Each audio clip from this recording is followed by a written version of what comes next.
friends, welcome with RK Overseas Education. Today we have Dr. Zayed with us और वो हमें बताएंगे MD हम कैसे कर सकते हैं, क्या क्या चीज़ें हमें करनी चाहिए आने से पहले, क्या क्या चैलेंजेस फेस करने पड़ते हैं. तो ये सारी चीज़ें हम इस वीडियो में डिस्कस करेंगे. एंड मोस्ट इम्पॉर्टेंटली जो यहाँ पर आना चाहते हैं वो कैसे आ सकते हैं, क्या क्या चीज़ें उन्हें अपने माइंड में रखनी चाहिए.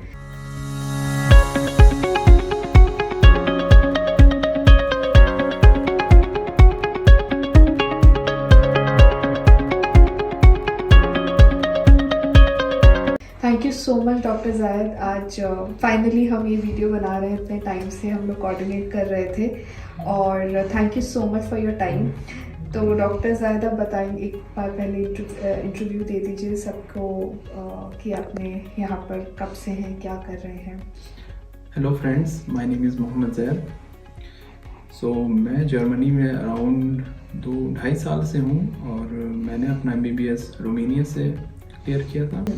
और सबसे ज़रूरी चीज़ क्या है जर्मनी आने के लिए? आपको लैंग्वेज मोस्ट इम्पॉर्टेंट है. और एटलीस्ट B2 लेवल के लिए, B2 लेवल प्रैक्टिस के लिए B2 लेवल प्लस आप अभी मैं आपको आगे बताता रहूँगा कैसे क्या करना है. ठीक है. अब जैसे हम बहुत सारे डॉक्टर्स यहाँ पर आते हैं तो वो B1 हम रिकमेंड करते हैं कि B1 वो इंडिया से करके आए.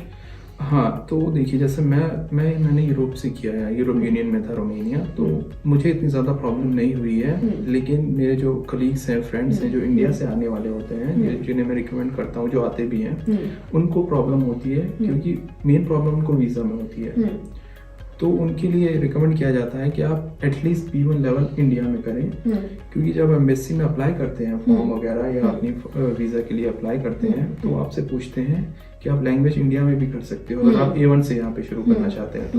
तो वो आपको कहते हैं कि बहुत सारे ऐसे एजुकेशन सेंटर हैं इंडिया में, दिल्ली में, बेंगलोर में, मुंबई में, कि आप इंडिया से भी कर सकते हो. तो मैं रिकमेंड करूँगा कि आप एटलीस्ट B1 लेवल इंडिया से करें और उसके बाद B2 और C1 जो मैं भी आपको आगे बताऊंगा वो आप जर्मनी से करें. मैं इसमें एक चीज़ ऐड करना चाहती हूँ कि जैसे हमारे जब हम किसी डॉक्टर को जर्मनी भेजते हैं तो हम लोग क्या करते हैं कि B1 वहीं से करवाते हैं और B2 से लेके C1 तक यहाँ पे हम लोग करवाते हैं. साथ के साथ एग्जाम की प्रिपरेशन भी करवाते हैं. हाँ. तो वो एग्जाम की प्रिपरेशन के बारे में आप प्लीज कुछ बताएं. आपको समझना चाहिए ना कि आप सिर्फ लैंग्वेज आपको नहीं चाहिए यहाँ पे आने के लिए. ठीक है, आपको एटलीस्ट B2 लेवल की लैंग्वेज चाहिए, जर्मन लैंग्वेज जनरल. उसके बाद आपको एक C1 लेवल का चाहिए जो आपकी फास्टस्प्राख बोलते हैं, जो आपका जैसे अब मैं मेडिसिन में करा है तो मुझे C1 मेडिसिन के हिसाब से ही मैंने पढ़ा था. अगर किसी को इंजीनियरिंग करना है तो वो C1 इंजीनियरिंग के हिसाब से करेगा. तो उसके लिए एक एग्ज़ाम होता है फास्टस्प्राखprüfung. पहले आप B2 का एग्ज़ाम देंगे या आप इंडिया में भी दे सकते हैं या जर्मनी में भी दे सकते हैं. उसके बाद आप करेंगे फास्टस्प्राखprüfung बोलते हैं उसे, जो इसके बेसिस पे आपको एक टेम्परेरी लाइसेंस मिल जाएगा. उसके बाद आप जॉब शुरू कर सकते हैं. जो हमारे B2 है इंडिया से तो हम गोएथे का पेपर क्लियर करवाते हैं डॉक्टर्स का भी, या जो भी यहाँ पे मेडिसिन करना चाहते हैं. यहाँ पर आके भी उन्हें गोएथे का पेपर देना होता है या टेल्क का भी चलेगा? नहीं, ऐसा ज़रूरी नहीं कि आपको सिर्फ गोएथे का देना हो. आप गोएथे भी इंडिया में B1 का गोएथे दे सकते हैं, यहाँ पे आके आप टेल्क, क्योंकि दोनों गोएथे, टेल्क और भी एग्जाम्स होते हैं जो कि यहाँ के स्टैंडर्ड के हिसाब से दिए जाते हैं. तो आप टेल्क भी दे सकते हैं और गोएथे भी दे सकते हैं. वो इम्पोर्टेंट है. प्लस आपको एक फास्टस्प्राखprüfung देना होगा जिसके लिए आपको यहाँ पे मेडिकल काउंसिल, ऐस्ते कमर बोलते हैं जिसे, वो हर स्टेट का अपना अलग होता है. जैसे मैं नॉर्थ राइन में हूँ तो नॉर्थ राइन का अलग है, नॉर्थ राइन वेस्टफालन का.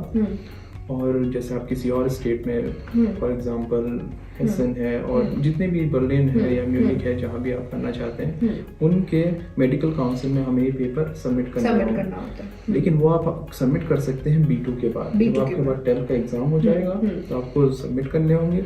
उसके बेसिस पे आपकी वो इंडिया डिग्री, इंडिया की या जहाँ की भी होगी, या नॉन यूरोपियन मान लीजिए, जो भी डिप्लोमा होगा या डिग्री जो भी है, उसके बेसिस पे फिर आपको एक डेट देंगे जो कि 3 से 4 महीने के बाद की एक डेट मिलती है. फिर आपको वो एग्ज़ाम क्लियर करना होता है. उसके बेसिस पे आपको एक टेम्परेरी लाइसेंस मिल जाता है और आप अपनी प्रैक्टिस शुरू कर सकते हैं. और इस जैसे किसी ने अब FSP क्लियर कर लिया, उन्होंने जर्मन भी कर लिया, इसके बाद वो क्या करेंगे फिर हॉस्पिटल में जाकर? जैसे अगर आपने अपने FSP क्लियर कर लिया Fachsprachprüfung, उसके बाद आपको एक टेम्पररी लाइसेंस मिल जाएगा जिसके बेसिस पे आपकी जॉब इजीली लग जाएगी। जब आप प्लेस हो जाओगे आपकी MD भी शुरू हो जाएगी। इसके बाद नॉन यूरोपियंस को एक और एग्जाम देना पड़ता है। हाँ, मैं अभी उस पे आता हूँ। हाँ, जैसे आप Fachsprachprüfung देने के बाद आप अपना जॉब कंटिन्यू कर सकते हैं और अपना जॉब कंटिन्यू करने के बाद जैसे यूरोपियन लोगों को एक एग्जाम होता है कैटनेस प्रूफिंग, नहीं पता लोगों को पता है कि नहीं, तो वो नॉन यूरोपियंस को देना है। फॉर एग्जांपल अगर जैसे जो इंडिया से आते हैं, जो लैटिन अमेरिका से आते हैं या जो नॉन यूरोपियंस हैं सीधा, तो उन लोगों को कैटनेस प्रूफिंग देना होता है और ये आपको टेम्पररी लाइसेंस के मिलने के मिनिमम 2 इयर्स के अंदर देना पड़ता है। ओके, और ये जो कैटनेस प्रूफिंग में जो जो सवाल पूछे जाते हैं, जो जो केस स्टडीज पूछी जाती हैं, वो हम एक अलग वीडियो में बनाएंगे, क्योंकि कैटनेस प्रूफिंग जो आप मुझे कल बता रहे थे बहुत इंपॉर्टेंट एग्जाम होता है और बहुत सारे लोग इसको नहीं क्लियर कर पाते हैं कई बार, अगर वो पहले से इसको नहीं प्रिपेयर करें। हाँ, कैटनेस प्रूफिंग थोड़ा सा ट्रिकी हो सकता है क्योंकि एक तो आपको लैंग्वेज अच्छी आनी चाहिए और प्लस केसेस होते हैं वो हम आपको बाद में बताएंगे।